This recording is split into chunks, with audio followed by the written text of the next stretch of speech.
l'équipe du Chili des années 2010. C'est une des meilleures surprises de l'histoire de la Coupe du Monde. Et c'est le sujet de la vidéo aujourd'hui, car j'avais envie de vous parler de cette équipe du Chili, qui a particulièrement marqué les esprits, et la grande époque des années 2010, grâce à la génération Bravo, Vidal et Sanchez.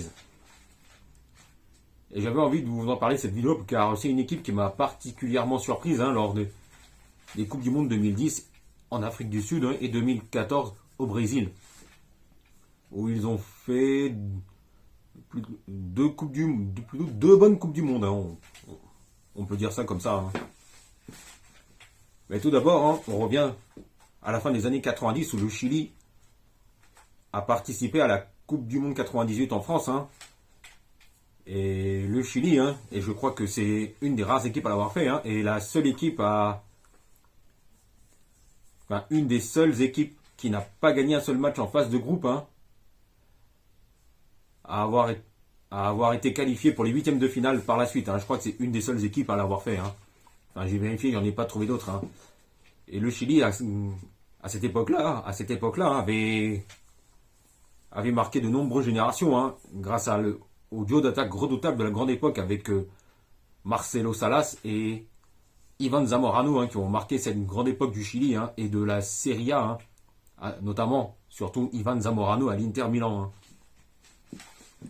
Mais c'est dans les années 2010 que le Chili va revenir au premier plan et redevenir une des plus grandes équipes sud-américaines de l'histoire. Derrière le Brésil, l'Argentine, l'Uruguay, la Colombie, etc., etc. Tout d'abord, le Chili retrouve la Coupe du Monde en 2010 en Afrique du Sud et se retrouve dans le groupe H avec l'Espagne, future championne du monde, la Suisse et l'Honduras. Et le Chili va terminer deuxième du groupe H sans aucun problème, derrière les futurs champions du monde espagnols, en remportant 2 de ces 3 matchs de groupe. Et donc le Chili accède en huitième de finale, où le Chili retrouve le Brésil, décidément. Et c'est pas la première fois que les Brésiliens et Chiliens se retrouvent. Et bon, ça, on en reparlera un petit peu plus tard. Mais là, le Chili ne pourra cette fois-ci rien faire face au grand Brésil, 5 fois champion du monde. Et un des grands favoris, toujours à la victoire finale, comme d'habitude. Mais c'est lors de la Coupe du Monde 2014 au Brésil, 4 ans plus tard, que le Chili va faire mieux. Et le Chili, pourtant, se retrouve dans un groupe assez compliqué avec l'Espagne, championne du monde en titre à ce moment-là, les Pays-Bas, finalistes, et l'Australie qui est redevenu un habitué des participations à la Coupe du Monde grâce à leur buteur légendaire Tim Cahill. Et le Chili va faire mieux en rééditant l'exploit. Et le Chili va gagner 2 de ses matchs de phase de groupe, notamment une victoire face à l'Espagne, qui du coup élimine justement l'Espagne, futur champion du monde en titre. Et décidément, c'est la malédiction qui continue toujours à ce moment-là. Et d'ailleurs, ça continue toujours. D'ailleurs, j'avais fait une vidéo sur la malédiction des champions du monde en titre il y a quelques semaines, donc je vous invite à la checker si vous ne l'avez pas encore vue.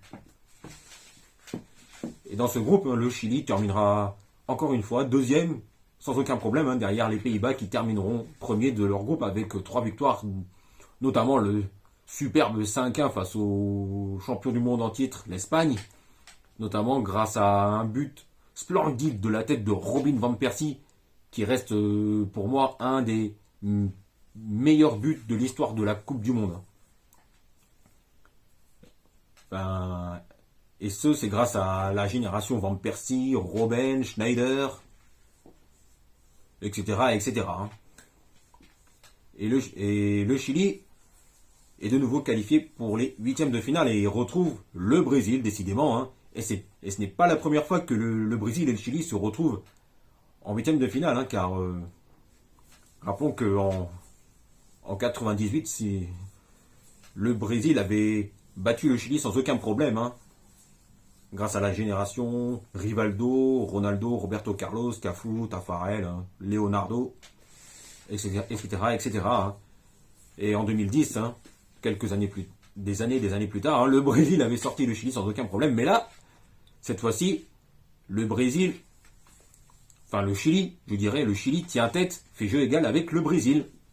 Pourtant, un des grands favoris à la victoire finale, comme d'habitude. Hein, et surtout que le Brésil est le pays organisateur à ce moment-là. Hein, et pourtant, si le Chili continue d'être une des plus grandes surprises de l'histoire de la Coupe du Monde, hein, lors de la Coupe du Monde 2014 justement, hein, eh ben le Brésil, hein, pourtant en tant que pays organisateur et de grande nation du football mondial avec 5 titres de champion du monde, c'était à ce moment, pour le Brésil, c'était pas vraiment fameux à ce moment-là, hein, avec un premier tour quand même assez laborieux malgré 2 victoires et que le Brésil ait terminé premier de son groupe, c'était quand même pas fameux. Hein.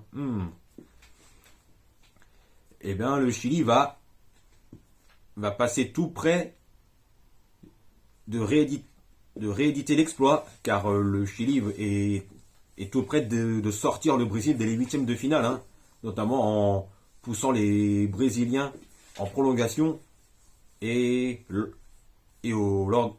jusqu'à la séance de tir au but, hein, où c'est le Brésil qui se qualifiera, mais c'est vraiment de justesse. Hein. Et ça, c'est un match que je me rappelle très bien, hein, car c'est l'équipe du Chili m'avait particulièrement marqué, il me faisait plaisir à voir jouer, grâce à la génération Bravo, Vidal, Sanchez, etc., etc. Justement, et c'est ce beau parcours lors de la Coupe du Monde 2014 qui va permettre au Chili de revenir au premier plan du football sud-américain. Et le Chili va faire mieux, du coup, puisque le Chili va remporter 2 fois d'affilée la Copa América en 2015 et 2016. Tout d'abord, dans un premier temps, en 2015, hein, le Chili participe à la Copa América, hein, avec comme sélectionneur un certain Jorge Sampaoli. Et là, le Chili va confirmer son retour au premier plan en remportant la Copa América en 2015, en finale face à l'Argentine, lors de la séance de tir au but, puisque à ce moment-là, hein, le score était de 0-0, hein, et le Chili va battre l'Argentine 4-1 au tir au but, hein, grâce à un Claudio Bravo qui a été le grand héros de cette séance de tir au but. Hein. Et le Chili remporte la Copa América. Et le Chili va faire mieux, puisqu'elle va conserver sa Copa América en 2016, lors de la 100e édition de la Copa América qui avait lieu aux États-Unis. Et qui le Chili retrouve en finale? Eh bien, l'Argentine. Et c'est presque le même scénario, puisque le score est de 0-0, hein, et le score ne bougera pas non plus lors de la prolongation, hein, et le Chili pousse l'Argentine en prolongation, avec cette fois-ci comme sélectionneur Juan Antonio Pizzi. Et le Chili, hein, comme d'habitude, hein, va gagner face à l'Argentine, hein, lors de la séance des tirs au but, hein, grâce encore à Claudio Bravo qui a été encore le héros de la séance des tirs au but encore une fois. Hein.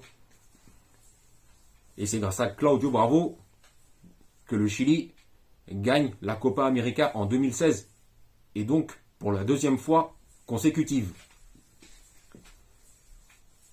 Face à l'Argentine de Messi, Di Maria, Lavezzi, quand même. Hein. Et qu'en est-il de l'équipe du Chili aujourd'hui, hein? Eh bien, on peut le dire, en ce moment, l'équipe du Chili, c'est un peu compliqué en ce moment, hein, avec la génération Vidal-Sanchez qui s'est quand même un peu essoufflée ces derniers temps. Enfin, le Chili était un des grands absents de la Coupe du Monde 2018 il y a 4 ans. Et là encore, cette fois-ci, hein, cette année, le Chili sera encore un des grands absents de la Coupe du Monde 2022 au Qatar. Et c'est un des grands absents, il n'y a pas de doute là-dessus. Car le Chili est pourtant une des meilleures équipes sud-américaines. Et c'est à ce moment-là que ça marque que c'est plus ou moins la fin de la génération Bravo, Vidal, Sanchez. Même si Alexis Sanchez, hein, a toujours le record du plus grand nombre de sélections nationales avec le Chili, hein, et qui est actuellement toujours le meilleur buteur de l'histoire de l'équipe du Chili.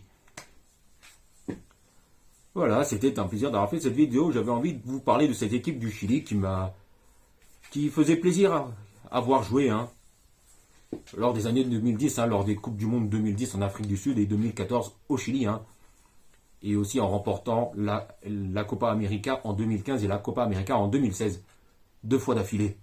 Donc, sur ce, passez une bonne fin de week-end à tous, et bonne soirée à tous, et n'oubliez pas de vous abonner en cliquant sur la petite cloche pour être informé de la sortie des prochaines vidéos.